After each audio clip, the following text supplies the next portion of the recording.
सर्वेभ्यो नमो नमः। सभी विद्यार्थियों का स्वागत है आज के इस वीडियो में। विद्यार्थियों, आज हम क्लास 10th संस्कृत के अध्याय नंबर 2 बुद्धि बलवती सदा इसको शुरू करेंगे। विद्यार्थियों, आज की इस अध्याय का पहला भाग है। इस भाग के अंदर हम पाठ परिचय देखने वाले हैं इसका। ठीक है, तो अगर आपको वीडियो पसंद आए तो वीडियो को लाइक करें, चैनल को सब्सक्राइब करें। इसी प्रकार की और वीडियो पाने के लिए सब्सक्राइब करके नोटिफिकेशन बेल को ऑन करें ताकि आपको डेली नोटिफिकेशन मिल सके। चलिए अब शुरू करते हैं। सबसे पहले तो पाठ का जो मतलब है वो आपको बता देता हूं मैं। बुद्धिर बलवती सदा, यानी बुद्धि सदा बलशालिनी है। यानी जो बुद्धि होती है वो हमेशा बलशालिनी यानी बल देने वाली होती है। सदा मतलब हमेशा। ठीक है, बुद्धिर बलवती सदा मतलब हमेशा बुद्धि बल प्रदान करने वाली होती है। किस तरीके से वो अभी अपन पाठ में देखेंगे। तो चलिए, प्रस्तुतः पाठः शुक सप्ततिः इति कथा ग्रंथात् संपादनं कृत्वा संगृहीतो अस्ति। प्रस्तुतः पाठः, प्रस्तुत पाठ को कहानी पुस्तक, कथा संग्रह यानी कहानी पुस्तक शक्त सप्तति से संपादित और संकलित किया गया है, यानी लिया गया है। कहाँ से लिया गया है? शुक सप्तति, ये कथा संग्रह है जिसमें बहुत सारी कथाएं हैं। उसमें से बुद्धिर बलवती सदा नामक जो शीर्षक पाठ है वो लिया गया है। अत्र पाठांशे स्वलघुपुत्राभ्यां सह कानन मार्गेण पितृगृहं प्रति गच्छन्तयाः बुद्धिमतीति नाम्न्याः महिलायाः मतिकौशलं प्रदर्शितं वर्तते। अत्र पाठांशे मतलब यहाँ पाठ में बुद्धिमती नाम की एक महिला के मानसिक कौशल का प्रदर्शन किया गया है। एक महिला है जिसका नाम बुद्धिमती है, उसके मानसिक कौशल यानी जो बुद्धि का कौशल है उसका प्रदर्शन किया गया कि वो कितनी बुद्धिवान थी, है ना, उसके पास कितनी बुद्धि थी और किस तरीके से उसने बुद्धि का उपयोग करा। ठीक है, आगे लिख रखा है सा पुरतः समागतम सिंहमपि भीतिमुत्पाद्य ततः निवारयति। इयं कथा नीति निपुण्योः शुकसारिकयोः संवाद माध्यमेन समधृतेः विकासार्थं प्रेरयति।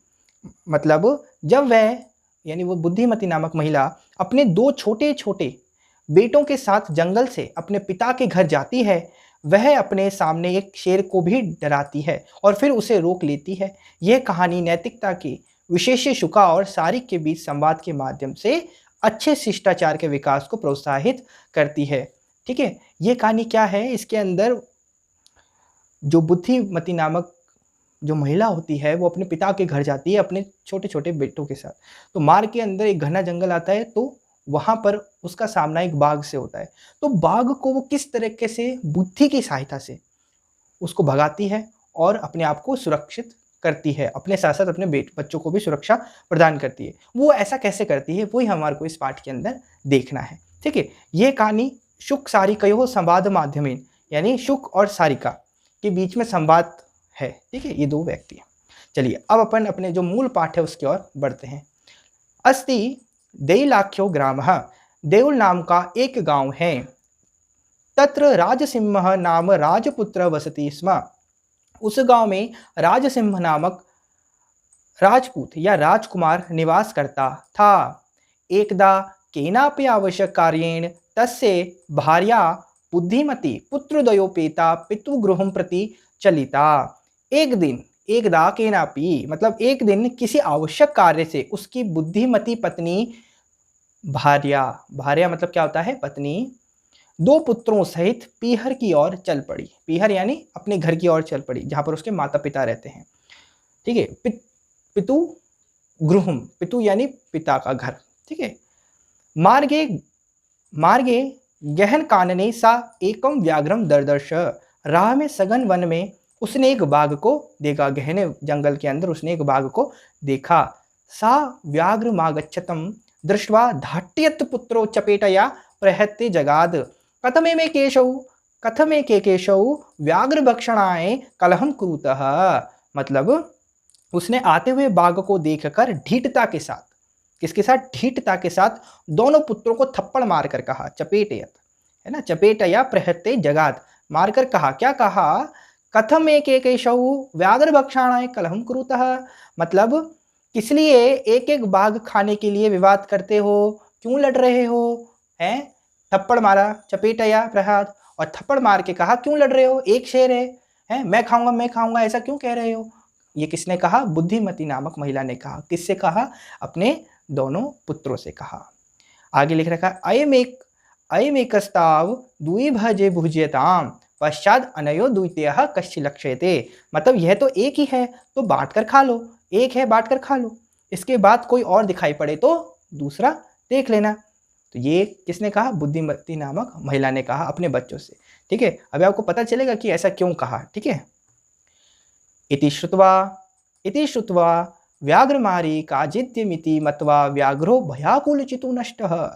इस प्रकार सुनकर बाघ मारने वाली है ऐसा मानकर भय से व्याकुलचित हुआ भाग गया। कौन भाग गया, व्याघ्र भाग गया, यानी बाघ भाग गया। क्यों भाग गया, क्यों, उसने जब ये लाइनें सुनी कि क्यों लड़ रहे हो हैं दोनों, तो ये लाइनें सुनकर उसको समझ में आ गया कि ये लगता है बाघ मारने वाली है, व्याघ्र मारी मतलब बाघ मारने वाली है। तो वो भय से, इस डर से कि ये मुझे भी मार देगी, तो वो वहां से भाग गया, है ना, व्याघ्र मारी। अब वो नीचे एक श्लोक आता है, इसको अपन पढ़ेंगे।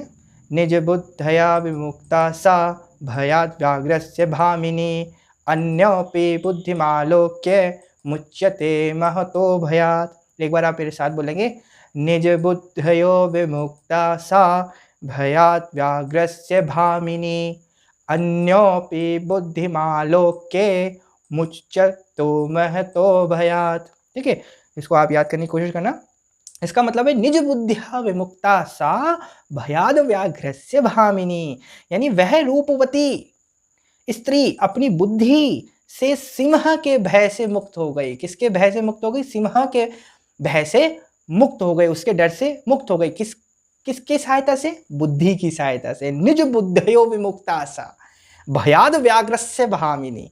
ठीक है, आगे लिखा रखा है अन्योपि बुद्धिमालोक्य मुच्यते महतो भयात्, यानी दूसरे बुद्धिमान भी इस लोक में महान डरों से मुक्त कर दिए जाते हैं।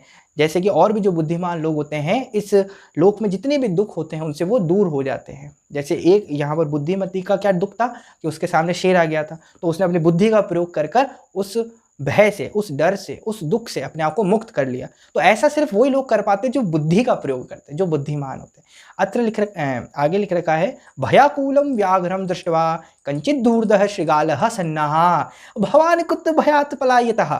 भवान कुत भयात पलायतः, ये प्रश्न पूछा है। किसने पूछा है, श्रृगालः यानी गीदड़ ने पूछा है।